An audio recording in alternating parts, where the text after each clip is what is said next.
retirement of legendary cricketer Sachin Tendulkar on the 16th of this month will be a date etched in every Indian's diary, independent of whether the person is a cricket fan or not. We have consumed Sachin over the past 24 years, not only as an exceptionally brilliant cricketer, but also as a brand in himself, who has sold us everything from Boost to MRF tyres, Airtel's telecom services, to Adidas sportswear. But what did this god of cricket sell around his retirement week when every gully of this cricket-playing nation was burrowed in deep sorrow and reverence? After all, gods don't retire every day here. From what could have been a marketer's once-in-a-lifetime opportunity where Facebook and Twitter were trending with the Thank You Sachin hashtag, no brand that Sachin endorsed actually stood out. As a brand, you should have a larger plan. The question is, how do I leverage individual moments? That is the important thing. I can't suddenly, because this is last test, if I have as a brand done nothing that can connect to that, by making a big deal, it doesn't even matter if I spend money. I will get no value out of it. You know, I keep watching advertising a fair bit because it's part of my profession. But if you really look at it, I myself am unable to actually pick out one brand and say that, hey guys, you guys have used Sachin to good advantage. You guys have used Sachin to stand out value. So I think that tells the whole story. I think, you know, the clutter has actually decimated the use of brand personas such as Sachin at this point of time. Sachin, like most popular celebrities in India, has no association with or exclusivity in the brands he endorses.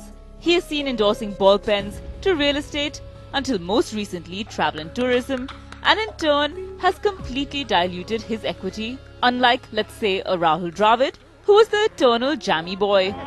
Freak out on Kisan Jam. Be a jammy. Failing to develop long-term brand associations, brand Sachin doesn't stand for any product in particular that he endorses, and no brand that he is associated with has any long-term strategy in mind. Yet in the beginning of 2013, Bangalore-based retail solutions firm Value Mart Retail signed a 3-year deal with the ace cricketer. Sachin, who is a stakeholder in UAE-based travel portal Musafir.com, also became the company's brand ambassador recently. Aviva Life too roped in the Little Master for their insurance policies, along with SAR Group's Luminous Water Technologies. All these recent associations have cropped up in the last 2 years, when talks of Sachin's retirement were already doing the rounds. With very little method to the madness and the sentimentality around Sachin's retirement set to fade away, signing the cricket legend as a brand ambassador right now might not have been the best decision. We are a startup business, and for us the biggest advantage of having a legend like Sachin Tendulkar on our side really is faster recall, building faster brand saliency, and therefore being in the consideration side, because this category is very, very competitive. And the moment you have an association with a living legend like Sachin, it just helps us build a brand faster and therefore achieve our business goals. The reason why the biggest stars have a large number of endorsements, such a large number that it's impossible to keep track, I think is testimony to the fact that marketers operate in herds. It's a way of reducing risk at the first level. It seems that, who can blame you tomorrow for associating with an event like Sachin's retirement. But the problem is that actually it increases risk because of the fact that chances of being noticed are very low indeed. What is interesting though is that many of his long-term brand associations are set to end between now and the beginning of 2014. Most of these brands seem ready to utilize the nostalgia factor, as fans will still want to devour Sachin Tendulkar in some way, if not on the field anymore.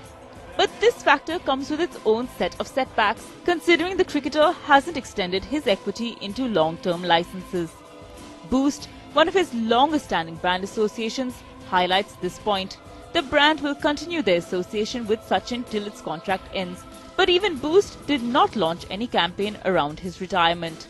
Adidas too has been strongly promoting its Virat is all-in campaign, hinting that they're ready to move on to the next big thing.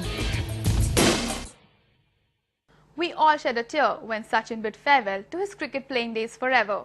And while we'll still tell tales of his legendary performances on the field, The question that remains is whether his ethereal presence continues to work its magic off the field. And this is where most marketers seem to have gone wrong, letting go of rational thinking only to be consumed by emotions and nostalgia. Sachin will continue to don a godlike status in India. The point that we are driving home is that your brands, on the other hand, will remain one of many, defeating the entire purpose of standing out of the clutter.